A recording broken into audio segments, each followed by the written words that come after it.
good evening. I am very happy to welcome you this evening to this Moving Words Writers Across Minnesota event featuring the talents of Carolyn Holbrook, Anika Fajardo, and Kawai Strong Washburn. I'm Wendy Wharton, Programs and Services Assistant at the Friends of the St. Paul Public Library, which is the Library of Congress designated Minnesota Center for the Book. As we get started this evening, we would like to take a moment to acknowledge the Dakota people, Indigenous keepers of the land from which I'm broadcasting tonight. This land was reserved by the Dakota in the Treaty of Traverse des Sioux signed with the United States in 1851, and it remains sacred to them today. I also want to acknowledge the Ojibwe people as fellow Indigenous inhabitants of this land.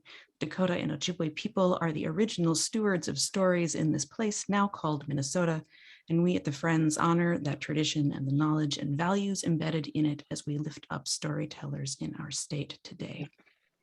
The Friends has coordinated the year-long Minnesota Book Awards program for 14 years, and as Minnesota's Center for the Book, we produce programming that benefits all ages and reaches all corners of the state. And we are grateful for the generosity of each writer who chooses to share their personal stories, and we respect what they choose to share. We also appreciate our audience's desire to learn from writers and their experiences. So thank you for choosing to spend your time with us this evening. Our main event was made possible in part, there we go. I've said this so many times this year, by the state of Minnesota through a grant to the Minnesota Department of Education, and additional support is provided by the Harlan Foundation for the Arts and Education Minnesota. To start things off, we'll have a brief reading and presentation from each author, and you can put questions in the chat and I will relay them to the authors in the second half of the program, and we will have an interactive portion following the readings. First, I'd like to welcome Anika Fajardo. Anika was born in Columbia and raised in Minnesota. She's the author of Magical Realism for Non-Believers, a memoir of finding family, and her debut middle grade novel, What If a Fish, was awarded the 2021 Minnesota Book Award. And she has another book for young readers coming out in the spring of 2022. And her writing has appeared in many anthologies, including one edited by Carolyn Holbrook, our fellow guest this evening, We Are Meant to Rise, Voices for Justice from Minneapolis to the World, and Sky Blue Waters, Great Stories for Young Readers. She has earned awards from the Minnesota State Arts Board and the Jerome Foundation. Welcome, Anika. Thank you so much, Wendy, and thank you to my fellow panelists, and congratulations, and also thank you for being here. I, in a previous life, was a librarian, and so I love every program having to do with libraries. And I'm sorry that we're not in person to get that feeling of like the late night library program, and then it's dark outside and we're all in the room together and the books are outside, and we'll just imagine that we're in that situation. I am going to read a little bit from my book, What If a Fish? And I also just wanted to share a little bit about the book. I originally, my first book was a memoir, Magical Realism for Non-Believers, which is about my experience. I was born in Columbia and raised in Minnesota, and it's about my experience kind of getting to know my dad and getting to know my place in the world.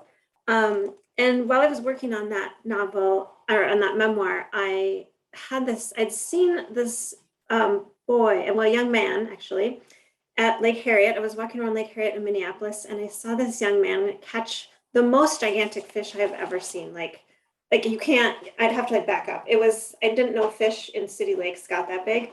So I saw this guy catch this fish, and then it bit him. And so this guy was holding this fish, and blood's coming down his arm. And we were on this shore, and he was on the dock. And this image was just wouldn't leave me alone. I just kept thinking, what did he do with that fish? Like, is that a normal thing to catch a fish? Like, I don't know anything about fishing. My one experience with fishing, somebody made me actually scale the fish myself when I was 13 years old. And so I never wanted to fish ever again. But I couldn't let go of this thought about what was going on with this kid. And then at the same time, I started thinking, part of my book, my memoir, is about having a half brother, and my half brother has the same name as my dad. And I started thinking, if I had been born a boy, I probably would have had the same name as my brother then, my half brother. So I was kind of playing around with both of these ideas, this crazy kind of magical fish catch in a Minneapolis lake, and this idea of who are you if you have the same name as your sibling. So I kind of put those stories together and came up with the story of What If a Fish, which is about 11-year-old Eddie Aguado, who whose father has died, but he's Colombian father. And he's growing up with his mom, who then is a widowed single mom in Minneapolis. And he has a much older half brother, whose also name is Eddie. So he's called Big Eddie. So there's little Eddie and Big Eddie. And then he doesn't really spend a lot of time with his half brother because his half brother lives in Colombia. So much of his experience with Colombia has to do with any of the stories that his mom will tell him, a few pictures, but he doesn't really know much. And his mom is, still in grief from the death of her husband, and they're still kind of trying to navigate how to handle this stepson who lives far away. So this summer that this book opens, little Eddie is invited to spend a few weeks with his older brother in Colombia, in the city of Cartagena, which is a gorgeous, gorgeous colonial city on the coast, on the northern coast, Caribbean coast of Colombia.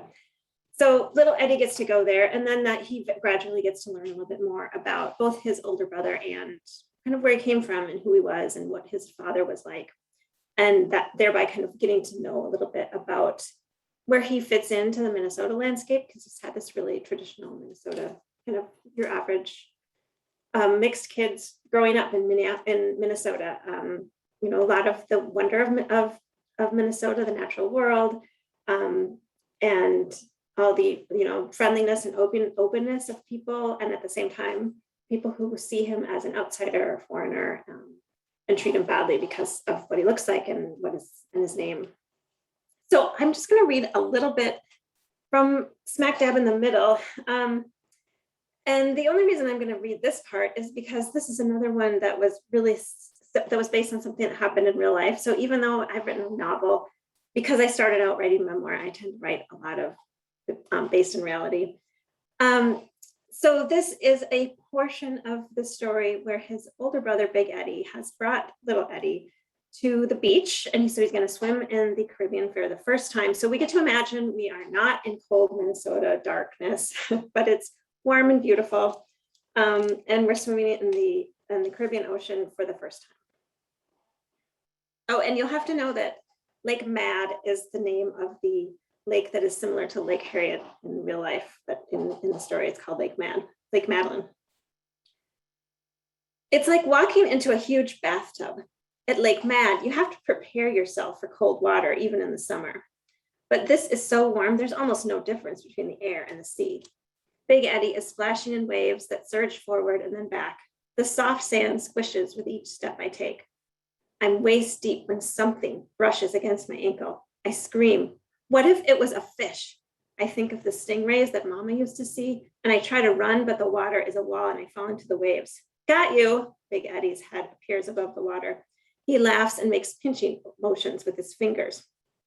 Quit it, I shout at him. Last time he came to visit in Minnesota, we went swimming at the lake. He did the same thing, attacking me underwater. I didn't think it was funny when I was 8, and I don't think it's funny now. Don't, I start to yell. When a horrible taste fills my mouth, I spit out the water. Ew, I spit some more. Gross. Big Eddie laughs again. It's seawater, salty, I stop spitting. I knew that. Seawater is salty, lake water is not. I know a lot of things. The encyclopedia says that 70% of the Earth's surface is covered in saltwater oceans. The water pulls me off my feet, swirls around my arms, pushes me forward and drops me. Then a wave catches me and I'm on a roller coaster ride inside a warm hug. Is this what it's like to be a fish, weightless and careless, floating along? With the next wave, I kick off the sand and propel myself even further. Big Eddie is a few feet away, riding the same waves, and I forgive him for teasing me. Little Eddie, my brother shouts, look, what is it? I sputter and spit. Big Eddie stands chest deep, facing the great expanse that disappears into the fading sky. The water is up to my neck here, so I grab onto Big Eddie's shoulder. Over there, He points to something bobbing in the water a few yards out. It's dark and its shape reminds me of something. It's a hat, I say. A hat floating in the water. From this distance, it makes me think of the kind of hat that Abraham Lincoln wore. Let's get it. Big Eddie is swimming out toward it, and I keep a grip on him. Hang on. When my hand slips, he says, careful, don't pull down my pants. I let go of his swim trunks, but when I kick my feet, checking for solid ground, there's nothing there. The more I kick, the more my stomach turns. What's down there? The photos of fish from the photo album swim past my squeezed shut eyes. Big Eddie grabs my arm. We're almost there. In front of us, riding the wave ahead, is the hat. At least it looks like a hat. What if the hat is being worn? What if there's a person beneath the surface of the water? I get a bad feeling. Stop, I yell. Big Eddie grabs for the hat. And then the hat, which isn't a hat at all, bobs and dips. It's a bucket, old and scratched. The kind of bucket that fishermen bring to the dock. An ordinary bucket. Big Eddie pulls it closer. He tips it forward, trying to get a good grip. My bad feeling doesn't go away. Don't, I shout. Out of the bucket, like a nightmare, comes the slosh of dirty water and a wriggling, jiggling black cloud of leeches. Big Eddie and I screech as the leeches come tumbling out, some sinking, some floating. They brush my arms and legs as they sink into the deep water below. The waves push us until we collapse on the shore, half panting, half laughing. Big Eddie throws himself down on the sand. I did not expect that, he says. Leeches! Did you know they live on blood? Yuck! I shudder. In the entry about leeches in my encyclopedia, it says that they feed on the blood of animals and people, bloodsuckers. Maybe it's not good to have so much information. I shudder again. How does that hat turn into a bucket of leeches? This is Columbia, Big Eddie says, as if this is an answer. He stands up and shakes the water off his hair like a dog. But it looked like a hat. I pull my knees up to my chest. It was a hat. In Columbia, he says, holding out his hand to help me up, anything can happen. So there's a little piece from What If a Fish, and I will thank you for listening, and we'll pass it all on. Super, super delightful. As a fellow person who has not fished since a scaling incident, I salute you because it was near sunset. I was also getting swarmed by mosquitoes, and I couldn't tie my hoodie strings tight enough to just be visible. It was gross. Never because they go everywhere. There's scales, just yeah, just awful. Explosions of scales. Yeah, gross. So there's that. I would like to invite our next presenter this evening, Carolyn Holbrook, who is a writer and an educator and a longtime advocate for the healing power of the arts. She is the author of the essay collection, Tell Me Your Names and I Will Testify, which won the Minnesota Book Award in Memoir last year. She is as I said before, the co-editor with David Murrah of We Are Meant to Rise, Voices of Justice from Minneapolis to the World, which I believe is out the 23rd of November. 23rd, yeah. Yeah, fantastic. She's a Kay Sexton Award winner in 2010. She is the founder and executive director of More Than a Single Story, which has events coming up in mid-December. Look for those. And she teaches creative writing at the Loft Literary Center and other community venues at Hamline University, where she won the Exemplary Teacher Award in 2013. So, Carolyn, welcome. Thank you for having me. And Anika, thank you so much for sharing your story. It's so wonderful to hear you read it aloud after having read the book. It's so cool. So Wendy mentioned We Are Meant to Rise. That's the anthology that David Murrah and I put together that Anika has a piece in. Hope to see you guys at the book launch on the 27th at Next Chapter Books. So my book that won the book award this year is Tell Me Your Names and I Will Testify, which is it's a memoir actually, written in connected essays. I started writing it when my 40-year-old children were teenagers, maybe even earlier than that, because I was divorced and I had 5 children and I had to do something to keep myself sane. So I just started writing, about the funny things that they said and did. And then I just kept writing. And after bunch of years, I had this book. And so I'm gonna, I'm just gonna share with you some excerpts from one of the essays in the book called Coming Clean. And to set it up, my youngest daughter was late for school always. And I spent so many mornings driving her to school because she was late and getting her checked in. And one morning, the assistant principal stopped me on my way out, and she noticed that my daughter and I are really close. And she said that there were a lot of young Black girls in the school who she thought needed a mentor or a mother figure. And she asked me if I'd be willing to mentor one of them. But my daughter had just had a really, really rough year that year. And I told her that I just didn't want to bring someone, new into our life, into her life right then.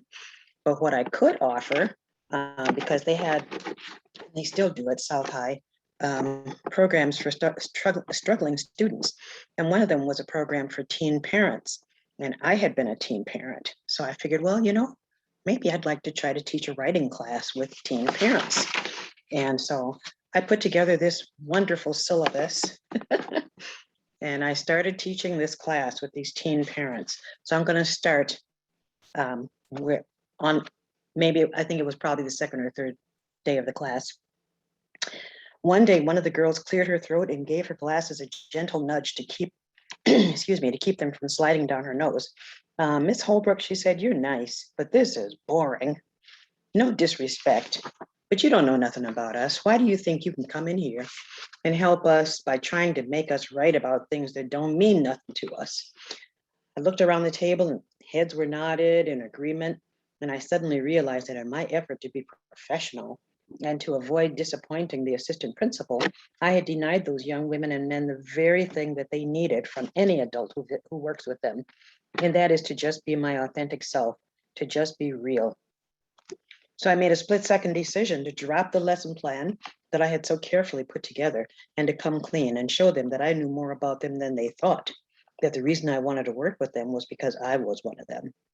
I had my first child when I was 17. So I closed the page on the book of poems that I had planned to use for that day's prompts. And I looked from one student to another, the light-skinned Black girl who was unable to see her own beauty, and her partner, Corey, who adored her and their baby, the blonde girl whose 7-month fetus bore down on her bladder, causing her to get up every few minutes to go to the bathroom, which thankfully was in the classroom, and then to the teacher who nodded slightly, wondering what I was going to do, how I was going to handle this situation. So I started telling the kids part of my story. I wasn't one of the popular girls in school, I told them. And I went on to say that I didn't wear pretty dresses or go to school dances like the Central High Prom or the swanky debutante ball like my sister Joanne did, nor was I surrounded by adoring boys like Joanne and her friends always were. Secretly, I wanted to be like my sister, but it simply wasn't in the cards for me. My personality was not the type that attracted popularity. Instead, my friends and I got into fights and talked back to our parents and teachers, and the boys in our South Side neighborhood pretty much ignored us.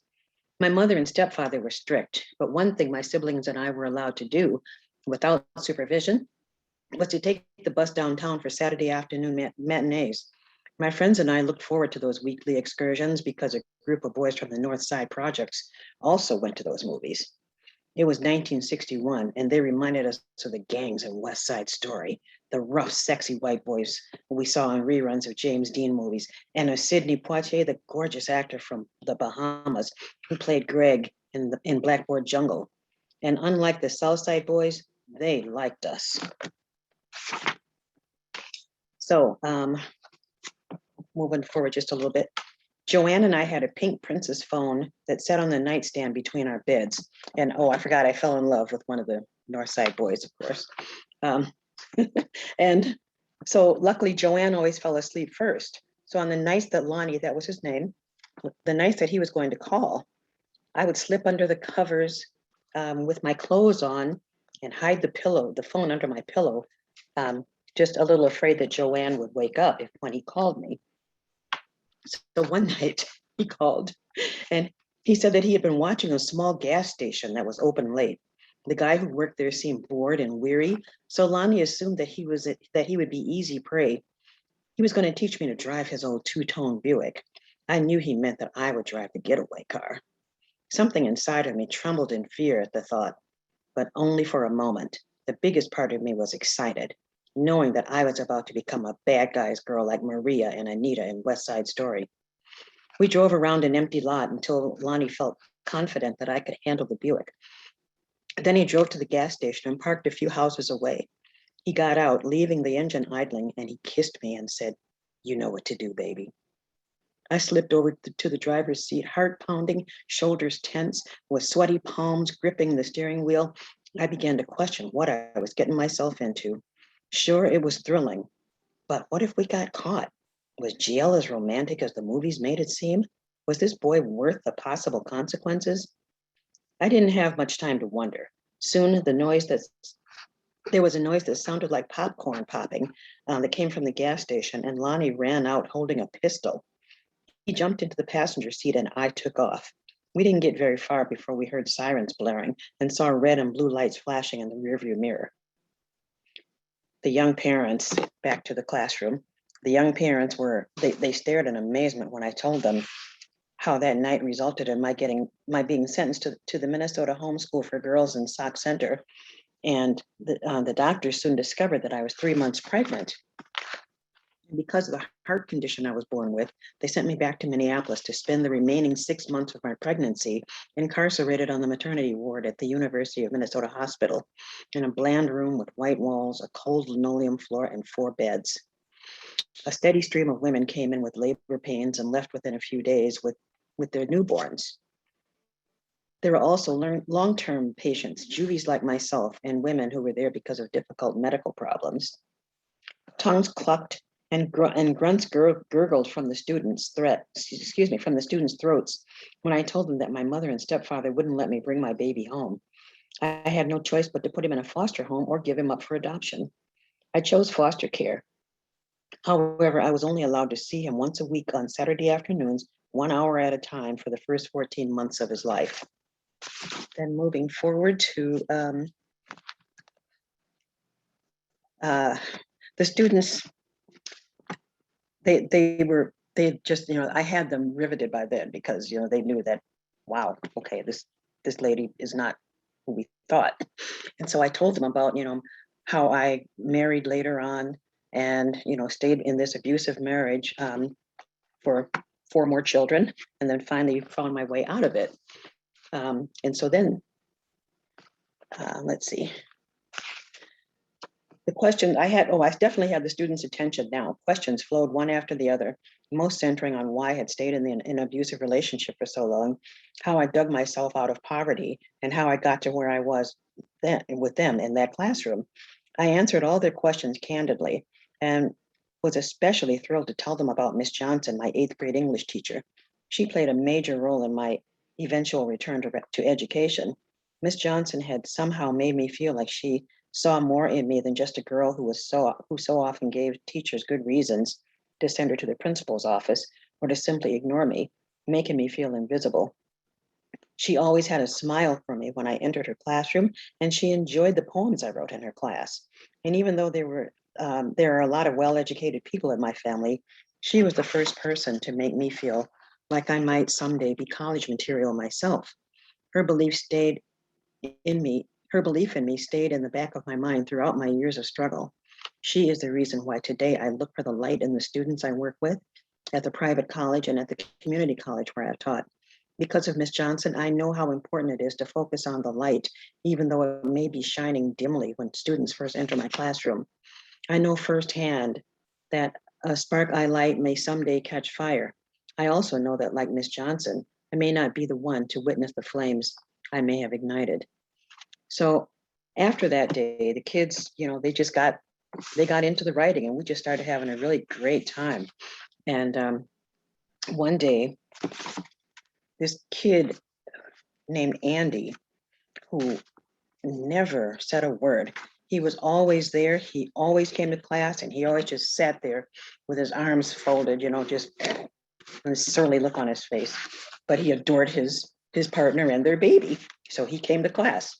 So one day, just out of the blue, he said, I am tired of people like Newt Gingrich and doctors and teachers, you know, saying things about teen parents. They don't know anything about us either. I want to write a letter to the editor. And I thought, oh, okay. So I had to throw out my lesson plan again. And I told him, you know, I don't know a thing about writing letters to the editor, but I know someone who does. The guy who was the op-ed editor at the Star Tribune back then was a friend of mine. So I called him, and he really surprised me by, I thought he was just going to give me some tips, but instead he says, no, I'm going to come visit the class. And I will teach the kids how to write an op-ed piece. And sure enough, he did. So he also said that, you know, for those who finished their pieces, that he would publish them and pay them each $100. And wow, he totally lived up to his word. So when he came to visit, he went, he gave the students a deadline and promised to publish all of the commentaries that were completed by then, and to pay each student whose work he published $100. I would work with them in the weeks after his visit to help them revise their work and prepare the commentaries for publication. When he explained his work at the Star Tribune and his expectations for the commentaries, and even during a writing exercise he gave them, he couldn't help noticing a young woman who kept laying her head on her desk. He called her out on her behavior, letting her know that he thought she must have been bored or just plain rude. She replied that neither was true. She was tired. The journalist in him took over, and he became curious, wanted to hear her story. Why are you so tired? He asked. I overslept and missed my bus, so I walked to school, she replied with a yawn. No big deal, I'm guessing, he thought to himself, but he asked the next question anyway. How far do you live from school? 20 blocks. Now he was even more curious. Why didn't you catch the city bus or stay home? I didn't have any money and I want to get my education. A dumbfounded look came over his face. He stared at the girl for a moment and then asked her when her baby was due. Next month, she replied, and placed her head back on her desk. Later, he told me that those kids, especially that young mom, who wanted her education so badly that she had walked 20 blocks to school in the 8th month of her pregnancy, changed his view of teen parents. So, as I said, the kids just, they just dove in after that, and Andy became the leader of the group with the revisions and all that, and their commentaries were published, and he paid them $100. And it turned out to be a pretty awesome experience. Thank you. I think that's probably I love your book, but that one really sticks with me because I think, a lot of us relate to the experience of having a teacher that decided to be a human being with us instead of an authority figure and remain detached. And I definitely, feel the presence of Cindy Farrenkrug in the back of my mind. And yeah. It's so important it's so important to see the humanity of the young people that you work with also, because that's the flip there, is that so many people are like, you are here to hear from me, and it just doesn't work. Anyway. So thank you, Carolyn. And I would like to invite Kawai to appear for us this evening. Kawai was born and raised on the Hamakua coast of Big Island of Hawaii. His first novel, Sharks in the Time of Saviors, won the 2021 Penn Hemingway Award for debut novel and the 2021 Minnesota Book Award, and just sort of exploded into the literary world and delighted me and many others last year for sure. So Kawai, welcome. Yeah, hi Wendy. Thank you for having me, and it's such a great panel to be on. I'm honored to appear with Carolyn and Anika both, and it's funny reading both. Reading and listening to both of these books. I remember just like a week ago or something. I think it was maybe it was 2 weeks ago in the Star Tribune. They had a little like a Curious Minnesota article. It's in there in the Sunday paper, I think, and they had something about parents, and they were asking parents, and these were all people that had lived outside of Minnesota, and they ended up in Minnesota, and they were like, when did you know, for better or for worse, that your children were Minnesotans? And Anika, your story about lakes in Colombia made me think of one of the stories that was in there was from a Somali family. And the father was saying, we finally took a trip home and we were spending some time in Kenya. We were in Mombasa on the coast. It's like one of the most beautiful places in the world, one of the most beautiful, coastal areas in the world. And his kids were complaining about the water because it was too salty. And that was when he knew that his children, he was like, this is my homeland, and they're in the Indian Ocean and they're complaining about it being too salty. So as you were reading that, I remembered that that anecdote and thought I'd mention it as well. Minnesota continues to be, in a lot of ways, I think, a much more diverse city than people think of in terms of the number of people from around the world that come here as immigrants, and even just from different states. If we think of everything from the number of Black people that migrated here from the South, right, as part of the Great Migration, as well as all of the different groups that have had people settled here for a variety of reasons, whether they came by choice or whether they came as refugees from different countries. And even just recently, of course, the wave of refugees from Afghanistan that are making their home here as well. It's a state that I think in a lot of ways has a rich culture as a result of that. And I always love being on panels with people whose work represents that richness of the state, because I think sometimes a lot of people don't realize exactly how rich the state is in terms of all the different groups of people that have come here from so many different places and bring their stories with them, thank goodness. And now we have all these wonderful stories to tell as well.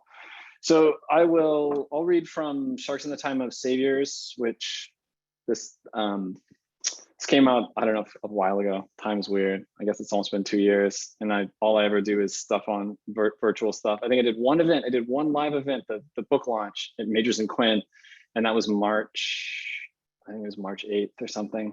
And then, everything shut down. So I was hoping this was going to be in person, but it's good for several reasons that it ended up being virtual as well. And hopefully we will all get a chance to see each other in person someday soon at a book event. I might stop by that one at Next Chapter. You say, what is it, the 23rd is it 27th of November? Yeah, 27th, 6 o'clock p.m. Yeah. I'll see if I can get over there for that. I really want to get to something in person again. It's been such a long time. So I'm going to read from Sharks in the Time of Saviors. Just real quickly, it's a book about a blue-collar family in Hawaii. It spans about 20 years in their lives as the children leave the islands and go to the continental United States. But the book opens during the collapse of the sugarcane industry in Honoka'a on the Big Island of Hawaii, which is a town I'm from. And the family's father worked on the sugarcane plantations.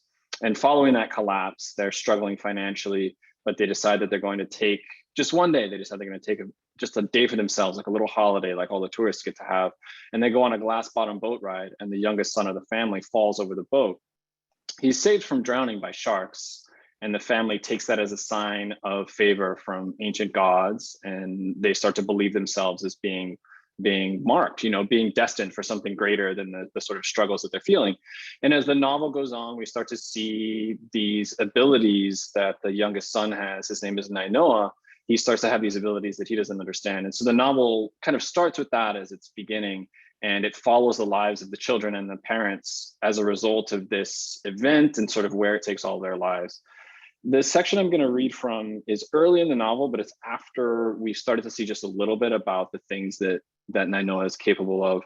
And he's already starting to get resentment from his siblings because he's being sort of singled out as somebody that's special. And so his older brother, Dean, and his younger sister, Kawai, are both kind of resentful of him. This scene is at the end of a chapter in which they were at a they're at a New Year's Eve party in their neighborhood. And so this is a scene kind of right after Dean, the older brother, had kind of forced his younger brother, Nainoa, to play a game of Bloody Knuckles, which I don't even know if that's a thing anymore. It was when I was a kid. And basically all it is, and mostly boys played it, because you'll tell when I tell you this, you'll hear the game and you'll be like, only boys would play this stupid game. But the whole point was to take your hand and punch directly into the knuckles of the person you were playing with. And the idea was you weren't supposed to flinch. You were just supposed to take whatever came. And the harder you could hit each other without flinching, like there's a winner in there somewhere. I don't even really remember. Just exactly. See, right? I could see Wendy's just like, I know. It's the thing it's the kind of stuff that boys do. I'm surprised so many of us make it to the ages we do. So anyway, this is right after that happened. They're in the backyard on New Year's Eve. He'd been playing this game with his older brother and his older brother's friends. Of course, they picked on him and kind of punished him physically because it was their chance to take it out on him. So this is right after that had happened, and he's walking away from that like sort of little fight with his brother, with his sister. "Go," Dean said, waving us away like bees at a picnic. They were all three laughing. I turned, I walked away through the trimmed bright grass. I heard Skylar's voice dimming. "I got some fireworks," he said, and then I was out of earshot. "I hate that stupid game," came Kawai's voice next to me, and I jumped a little. "I didn't know you were there," I said. "Well, I am," Kawai said. "You shouldn't have come back there," I said. "Why not?" If there was one thing Dean and I agreed on, it was that no one got to hurt Kawai but us. That was what it meant to be her brothers. But I knew what Kawai would say if I explained it that way, so I didn't. Instead, I said, "You got off lucky. They didn't hit you. It used to be like that for me too." We'd made it back to the sidewalk, 2 houses down, Uncle Royce's party. Skylar and his family would have hated it here, which is why they'd gone to another party up the street the other way. People here were just in jeans and t-shirts, camel board shorts, the tarry smell of cigarettes, no decorations, beer and cans from half-gutted cardboard boxes. Then another rolling pop of firecrackers. "If you're tired of everyone picking on you, maybe don't be such a smartass all the time," Kawai said. "You know," I said, "just because you learned a few swear words, that doesn't make you grown up." "Whatever," she said. "Bet they'd still be wrecking you if I didn't step in." "It doesn't matter," I said. "Things like that with Dean," she said. "It's almost like you want to get beat up." She was right. That was exactly what it was. But how could I tell her? She didn't know. No one knew how after the sharks, I could feel Mom and Dad holding their breath so hard. It was almost like they were holding mine. They talked about the Amakua, how me having been blessed by the spirits, chosen, meant something. Already, I was lucky for them, had brought them things, the donations they got from my story that made our move to Oahu so much easier, certificates and awards from Kahena Academy, shaka respect from every local that heard the shark story and felt the old gods in it, everything. It was me. Dean saw it, and he heard too from Mom and Dad. Could I be the new Hawaiian scientist or some senator or the whole Renaissance? We all heard, and there were things growing in me that made me believe I could turn into those dreams. Still, I shrugged at what Kawai said. He's always mad at me. I figure maybe if I just let him get in a few good lickings, he'll get over it. She snorted. Dean's not so good at that. At what? Getting over things. Then there was an awful whimper. A human sound you just knew was bad. Me and Kawai both stopped talking. We saw Dean, dark-skinned, shirtless, walking slow toward us on the sidewalk from behind Skylar's house. Skylar was with him, their shoulders bumping. My brother had used his shirt to wrap Skylar's hand and now cradled it. I noticed a new black smell, almost like after firecrackers, burned paper, but more sweet and smoky, grilled pig maybe. And Skylar had his eyes clamped shut, tears squeezing out in between, him whimpering, my brother telling him that everything was going to be all right, James behind them, looking sick. All the parents in the party shut up. Dean said, he tried to let go, but the fuse was too short. Skylar was shivering like a horse coming up out of a river. Dean whispered something to Skylar. Skylar shook his head. But anyway, Dean started to pull the cloth back and showed us something like a hand, 3 fingers that wiggled white, 2 others that didn't. There were yellow chunks and shreds of skin, then splinters of bone gone gray in the light. The sweet pork smell blew again across our noses. People hissed and turned away.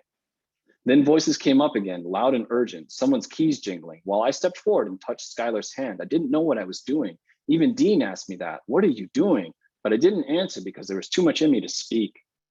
I felt the prickly growth of the grass and the lawns all around as if it was my skin, the beat of the night bird wings as if I was the one flying, the creaking suck of the trees breathing in the firework air as if the leaves were my own lungs, the drums of the hearts of everyone at the party.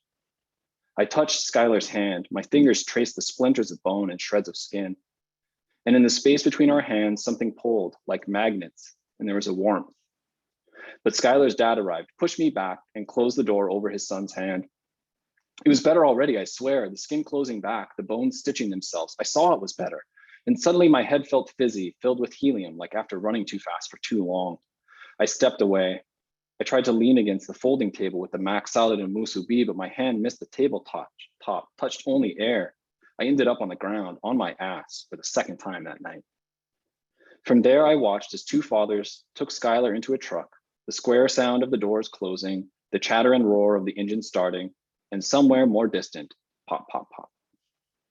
Kawai nudging my shoulder. Wake up, she said. And she said it again until I did. Who knew how long it had been? What did you do? I wanted to say, but my eyelids were heavy. Trying to make my mouth muscles open was like trying to open a refrigerator with a slug. I didn't know what I had done exactly, only that there was a feeling from Skylar's hand, a feeling of wanting to correct itself. And I was part of that feeling, made it larger, if only for a minute. Dean arrived, looking down at us. We gotta go.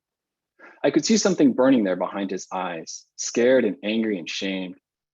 This was when it really started, wasn't it? Sorry, I said, hoping that would be enough this time. And I think I was also saying it for everything since the sharks had first saved me. Sorry for what? He said. Not like you was the one grabbing a firework you couldn't handle. I shrugged. I know, but still. But what? You thought he was gonna fix his hand or something when you touched it? Dean smirked and shook his head. You didn't do nothing. Mom and Dad were calling to us from the street. We gotta go, Dean said. We got in our dented blue Jeep Cherokee, me and Kawai and Dean in the back, Mom driving us home because Dad was 4 beers deep and, he said, didn't want us to see him fondle a cop to get out of a DUI. His palm on Mom's thigh and her fingers laced between, headlights going past us the other way as we came down from Maya. Dean looking out his side window and every now and then taking deep blowing breaths, all the signs and buildings along the H1. He looked even older, just since we'd gotten the car, and I bet I did too. Neither of us, like the Dean and Noah from Big Island before the sharks. I remembered us sprinting through Hapuna Beach, big wave advisory, surf booming to our knees, then our chests. We'd dive right under the foaming whitewater. We'd feel the rip pull us sideways along the beach, see who could get deeper under each wave, let the sucking current of the coming set drag us along. The grains of sand gathering and bouncing over our spines, and we'd feel water start to bend and stand up, tugging on our board shorts. And when the wave crested and tossed its full force directly on top of us, we'd push deep and open our eyes and grin at the yawning curl of gold sand and blue ocean that couldn't touch us. Underwater, Dean's eyes were as I think mine were, squinted with joy, and the air rushed from our noses and mouths in silver ropes as we swam back toward the surface, where we'd high five at our bravery, at what we could beat. Now we were in the Jeep, coming home, Kawai in between us, both boys in our bloody knuckles hands, driving toward whatever would come next, while part of me kept checking the rearview mirror for what we were leaving behind. I'll stop there. It's such a beautiful book, but it's also so incredibly human. And like you were saying, that sense of boys just being ridiculous. And I was one of the only girls in my neighborhood growing up, and I had a need to organize the play. And I tried to prevent a certain amount of self-destructive behavior, but it's impossible. It's completely impossible. And so I wound up, occasionally, taking part in things that were like throwing really hard, sharp objects at each other for fun. Sure. This is childhood. Yeah. It comes for us all. It does. But thank you so much. It was lovely to hear part of the book again. It's been a while since I've read it now, and it's atmospheric, and it's one of the things that I love about all of your books is that each one of them puts me so firmly in a place or a time and in the headspace of the narrators and the characters, and it's just So yes, there was some intent in what I was doing when I put this panel together, and that's like, these books fit and I like these. Anyway, enough of me. Writers, please, we will respond to questions from the audience. I certainly have a few, but I would love to see things popping up in the chat. And I think since I was kind of wandering down this road anyway, I would like to ask each of you about that tone and voice, and how do you think about where you want to be in a particular narrator or in either yourself as a narrator in the case of the memoirs that Anika and Carolyn have written, and how do you sort of sort out what that begins to look like?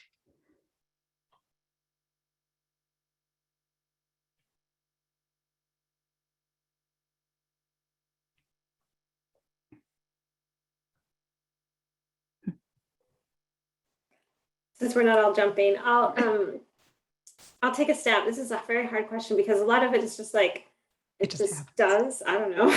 I don't know how it happens. But I just was finishing an essay that I was assigned. So I had a deadline. So that produces a different kind of writing experience. So I feel like everything's heightened because you have to finish it at a certain time. And so what I found is that I was spending a lot of time with photos. And I tend to do that even with fiction, which is to just like do a lot of visual, kind of put myself there, even, looking at videos or just anything that kind of engages other senses besides just reading about things. And of course, photos that you've taken, you not only get to see the photo that's the result of that picture, but you then have those memories behind that moment that picture was taken. And so you can fill in a lot of the memories around the sound and smells and that kind of thing. That is different. I always have kept a journal, and that's doesn't really help me in terms of writing. It's such scattered thoughts. I mean, basically what it does is like give me some dates that these things happened. But I feel like I really need something visual. And, since we haven't been able to write in coffee shops, which has been terrible, but on the other hand, when I'm writing, I have a tendency to kind of like get my whole body trying to when I'm really stuck, I want to get my whole body involved in it. Like how does that feel? Like, how can I put my physically experience what the character is experiencing? And so I think it's just really, besides not knowing how it happens, I do think it's sort of an engagement of all the senses as much as you can, and then putting them on the page for me. Yeah, I'm working on a novel now, and I'm finding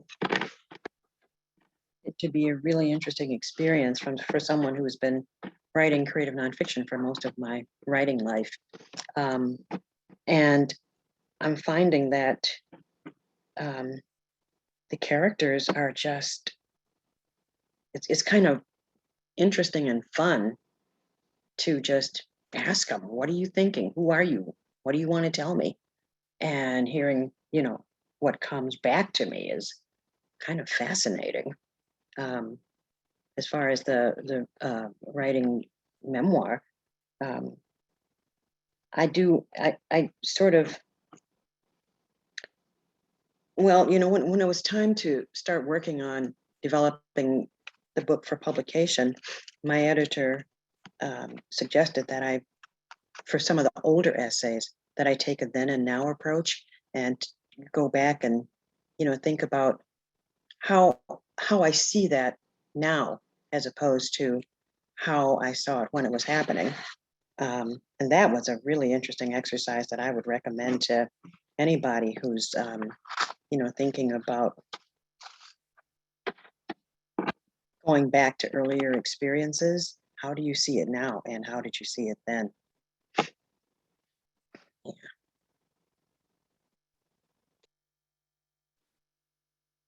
Yeah, I think so. This novel is entirely fictionalized. I didn't take parts of my life and put it into the book, and so probably the first year's worth of work was just settling into each character.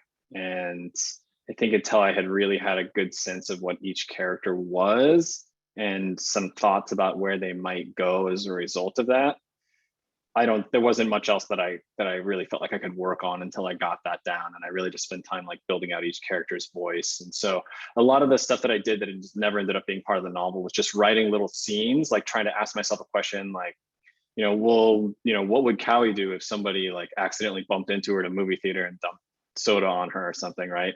And then how would somebody else, how would Dean respond in that situation? So thinking of a few different situations and then asking myself how the characters would respond in those situations and writing those scenes out and also spending just some time working on the voice of each character. Like I spent years doing that, but I think the first year I was really trying to take each character and have them write monologues and things where I could figure out their specific language.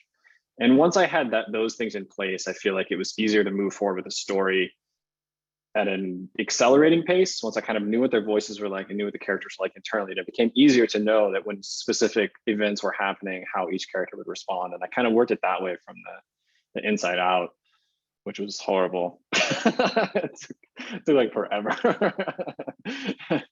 But I love first person perspective. And I think that it's one of the, I think it's the form of reading as a reader. For me, I think it's the type of reading that, if I think about the books that have moved me the most, they typically are first person voices, because you end up with a shared consciousness. Writing is the one art form where you can achieve that, where you can almost, if the reader is swept up enough, they become the story, and that consciousness of that world is like you're in that as a reader. And you can't get that from any other art form. Other art forms are fantastic for other reasons, but I think the one thing that makes stories sit out, or just writing in particular, separate, is that experience. And so I was striving for that with this novel. I really wanted each character to feel very distinct and different. And for the readers that were willing to come along for the ride and deal with slang and language that they didn't understand, that if they just kind of sunk into it, I was hoping they get a chance to experience the world through these different, like totally different characters, totally different people. And, for me as well, that was a chance to do that as a writer. So I started from the characters and worked my way out from there. Speaking of your characters, I have a question for you, Kawai. When and how and why did you decide that Nainoa was going to die? And did you think about how the story would be different if he had lived? Yeah. Spoiler alert, by the way. Hopefully, I know. Sorry, Dana. I hope you read the book. If you didn't, just turn off your volume for a minute. Just turn off your volume. No, yeah. So it's something. Oh no, it's here halfway through. I'm so sad. Keep reading. Don't worry. That doesn't have anything to do with the book. It's not really that important, actually. There's other things that are more important than that. Yeah. So there's different ways that could play out, right? So I think that really, what the novel became to me was, as I was working through the novel, I started to ask. I got through the first draft, and I was asking myself, well, like, what is this really about? Because there were some parts of it that I got into, and it started to feel a little bit like, I don't know, like Harry Potter or something. There's like a kid, he's got this gift, and then the question becomes like, what are they going to do with the gift? Are they going to save everybody? And I hate those kinds of stories. And the reason I hate those kinds of stories is that they reinforce a big man theory of history, which supposes that all the important things that happen in the world and all the big changes that have happened because of a singular individual. If you look back at American history, it's almost always white, it's almost always male, and those are false narratives. That it's not the way the world has worked. It's never worked that way. It never will work that way, right? The way that people deal with hardship is through strong communities and through strong bonds and strong relationships, and those are usually driven by women. So for every moment in time we have seen important things happen in history, I guarantee you, if you look deep enough, there are strong women building networks that helped make those things happen. If you really dig into the civil rights movement in the United States, you'll find that there were a lot of Black women that are to this day unnamed and unknown that were doing the work, doing the really hard work, and get killed for it, getting put in prison, getting dogs sicked on them, that nobody's ever known their names. Everybody knows Malcolm X and Martin Luther King Jr. and Rosa Parks, but all of these other people in these communities that did the work, right, and remain nameless to this day. And so I wanted this novel to reject that.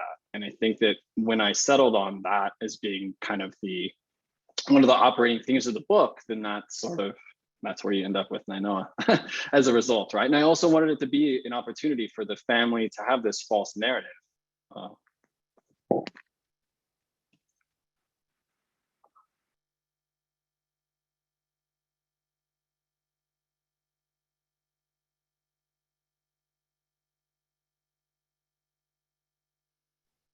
Family business happening. I'm back, I think. Okay. Yeah, my AirPods died right as I was talking, the battery cut out. So anyway, that was, I really wanted this novel to be an opportunity to kind of question that narrative and to have the family have a they build up a story of themselves and of their children that turns out to not necessarily be true. And each child sort of figures that out through time. And I think in particular, the character that I really enjoyed the most is the rejection of that is Kawai, right? And we see where she, in my opinion, the transformation that happens with her is the answer to that question, the idea of like, well, isn't just one person gonna save us?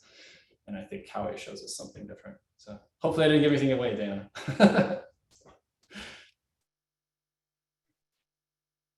I think that just put a pin in one of the, I mean, I like the book for a variety of reasons, but that really nails down that sense of, it's a thing that I'm craving a lot in stories is that moving away from a single solitary great figure that's going to fix all of the things. And I appreciate you pointing that out, because I don't think my brain had consciously made that link, but yeah, it's good stuff. There's one story, a question in there from Kimberly. Yeah.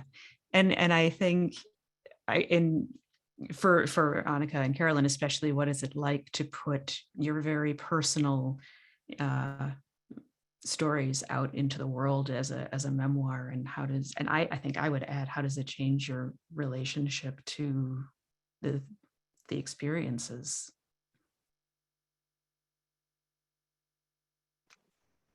Well, it took me a long time to put my book out into the world, because it was pretty darn scary. You know, you're sort of, you know, you can't take it back once it's out there.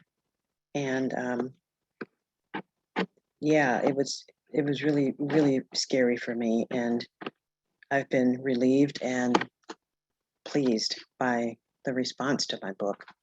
Totally surprised me.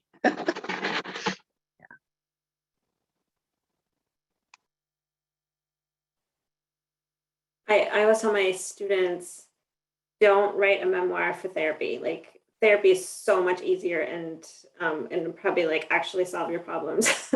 A memoir is not gonna, it doesn't do it. And I think a lot of people start out writing memoir as kind of trying to process things, and you really, I think you have to come at it and that you are still telling a story. It's your own personal story, but it's still a story. And you have to shape it like it's a story too. You don't just tell everything that happens. So in that way, I think you have some distance between the memoir truths and your own truth, which I think is one way that makes it possible for at least for me to put my story out in the world, is that, you know, there's still parts of it that are me that people don't know about. My memoir has had enormous impacts on my life because I was willing to tell the story, and people I care about saw it as an important story. So I've gotten lots of great feedback from readers, and it's been really great. But I just had my parents meet each other for the first time in 45 years last week. My dad came from Colombia, and I had them both in the same room for the first time in my memory. And I have a picture of them. It was really great to see on social media, to see people supporting me. And I think it was partly because of the book, because they had read the book, so they knew what the story was.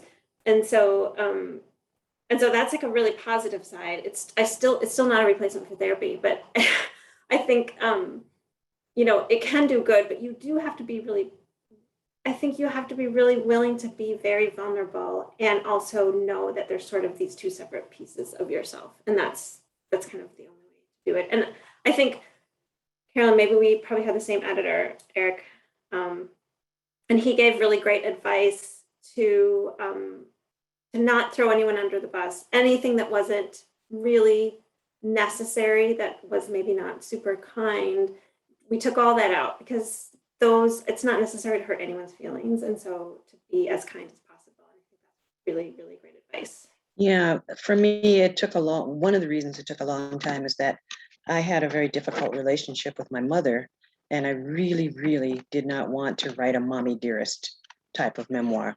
I really wanted to write about her with compassion. And it took a long time to go from, you know, the anger to really looking at her life and where she came from, because our parents do come from somewhere that we haven't been, and they bring themselves with us into, raising us. And one of the exercises I give my students who are angry at their parents is to write a scene about your mother when she was 15. Don't say mom, say her name. And just to start looking at your parents as people, and looking at, as I said, where they came from. And by the time I really, really understood my mother, I was able to write about her with love and compassion. Didn't change anything that happened, but I understood it better. And I was not willing to throw her under the bus. And so, as I said, that's one of the reasons it took a long time to do it, because I just did not want to do that.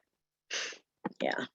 And then with my children, I worked with them on, I shared with them the things that I was writing about them, and basically got their approval, because one of these days they might write about me. So, what goes around comes around.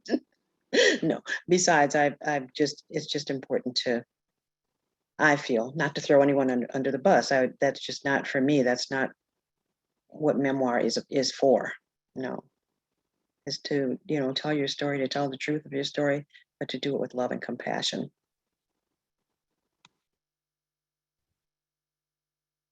Yeah, I think it's certainly a lot different for me, right? Because it's not a memoir or anything like that. But there was always a concern, especially when I was writing some of the things that the characters were doing and saying. I was concerned that people would, because there's so much autofiction these days, and so many writers will end up writing novels, and yet the novels will still seem like they parallel or mirror parts of the writer's life. If you read the author's autobiography or learn about it over time and you read the book, it's sometimes hard when you're like, well, this seems like it's very similar to things I can understand that are probably part of your life based on your background or things like that. And so I think that there are still some people that there's a scene in the book early on in which Dean hits his mother. And somebody came up to me after I'd read that years ago. This is back when the book was first written. Somebody came up to me after a reading where I had read that section of it, and they're like, "You're so, so brave of you to read that story about hitting your mother." It's like I didn't hit my mother. Like, that is the story, right? But I think even when I'm writing fiction, sometimes people assume that I enjoy every part of the book I'm writing, and so I was concerned. There's parts in the book where there's Dean in particular is a difficult character. Like I said, he hits his mother. He's violent at times. He's homophobic. He's like casually racist and misogynist, and it was very hard to write that character because every time I was writing these sections, it's like people are going to think I'm a creep when this comes out. I actually didn't even know it was going to be published at the time, but I was very uncomfortable writing those things. But I was really challenging myself to basically do what Carolyn just described, which is I really wanted to, because I've known people like, those are people like that, like there are guys like Dean that beat me up in high school, right? But they still have people that love them at the end of the day. These are people, and some of those people have since passed away, right? And I've known that their funerals were packed full of people, and there are many people that are sad now that they have departed. And you can be a different person in different situations, and every context is that you can be a different person in all these different contexts.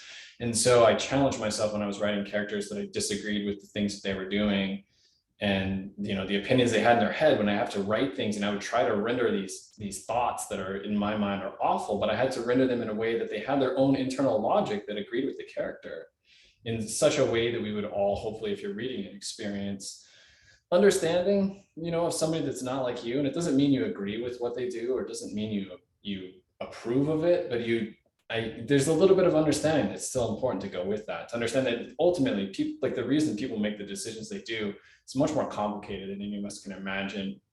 And it's rare that somebody goes into making a decision or doing a thing purely from a position of like, malice or setting out with the worst intentions possible. I think what we do is we tell ourselves we're doing something for reasons that make sense to us, or that enforce a narrative that we have of ourselves. And often that narrative is a flawed one that doesn't take into account like the larger world around us, right? So we do things and we justify those things to ourselves. And we all do that. And even people that it might seem outwardly are really awful people, there are parts of them that are like that. And it's important to represent those things, just to represent the complexity of human existence. So it's definitely a challenge. And even when this book has come out, people have come up to me sometimes or asked me things about it that I'm just sort of like, it's a story. I'm just trying to make the best version of these characters I could, and challenge myself to make characters and people that made me uncomfortable, but to try and understand it in some way by rendering them as truthfully as possible. I recommend writing a book that has a character that's not your same gender or age. Having What If a Fish come out after my memoir, I was so sick of talking about myself and my story, and just like, there's only so much you can want to talk about yourself. And so it was really nice to kind of switch gears, because nobody thinks that the 11-year-old boy is based on me. Although, I mean, it's kind of, a lot of it was my way of thinking, and there was a lot of things, but there was a lot of boy things that I had to, go out and observe my nephews and friends' kids and stuff, and get another vantage point on that. But it's nice to have that little break and have that automatic distance. One of the things I love about What If a Fish is little Eddie is just in love with his encyclopedia. And you keep, going back to his encyclopedia. And I don't know, I just love that. There's just a lot to love about both of your books. Both of your books and your book.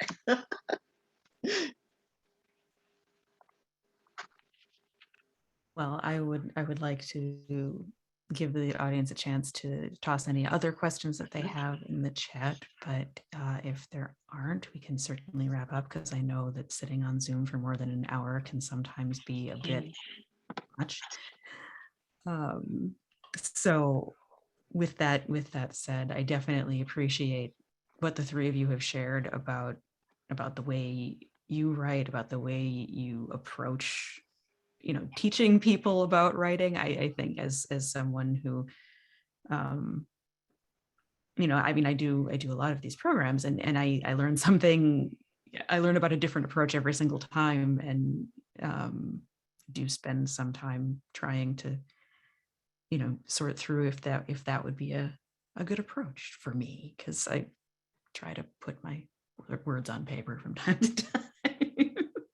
Speaking of writing teachers, I just have to say that I just realized that my very, very, very, very, very first writing teacher is attending. So thank you. She read a few pages of my work, and probably was 18 years ago, and she's like, "You might have a novel here," and I just ran with that because she was so kind, and I just decided she must be like the smartest person ever, and so I totally believed her.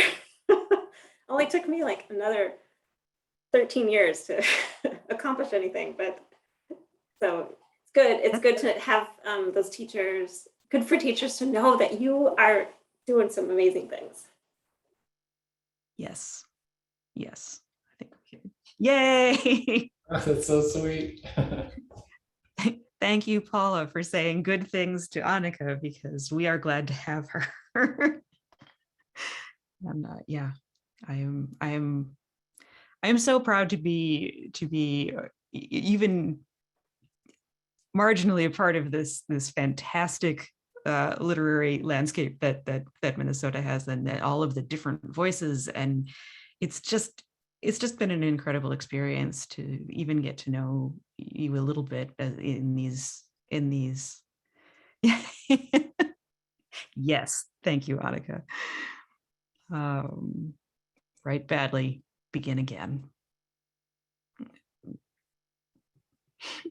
And so thank you to Kawai and Anika and Carolyn, fantastic teachers all. And thank you to the Rochester Library. We're sorry we couldn't be there, but we are with you in spirit. And we are running other Moving Words events throughout November and into December, just the first week. And you can look for previous encounters with Minnesota writers on the Friends YouTube playlists, because they're all there, for better or for worse. We're all out there on the internet for for a while now. So thank you to the three of you, and good night to our audience.